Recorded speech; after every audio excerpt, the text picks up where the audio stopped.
Cigarette پینے سے وضو تو نہیں ٹوٹ جاتا لیکن بہت بڑا گناہ ہے، بدبودار چیز ہے، اور پھر آدمی اپنے پیسے کو اپنے ہاتھوں سے جلاتا ہے۔ تبذیر بھی ہے، حرام بھی ہے، گناہ بھی ہے، بدبو بھی ہے، اور بندے کے لیے باعث عذاب بھی ہے۔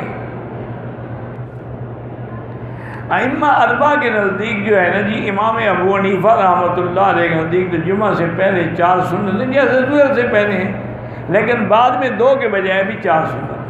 باقی ائمہ فرماتے ہیں پہلے بھی 2 اور بعد میں بھی 2۔ تو یار جتنی پڑھو گے اتنی ثواب ملے گا۔ دیکھو نا حدیث میں 4 بھی ہیں 2 بھی ہیں۔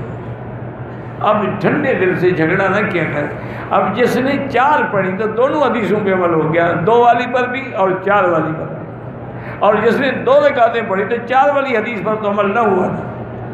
اس لیے کوشش کریں اور زیادہ سے زیادہ اچھا کریں۔ من مكة حبيبي نور سطع المدينة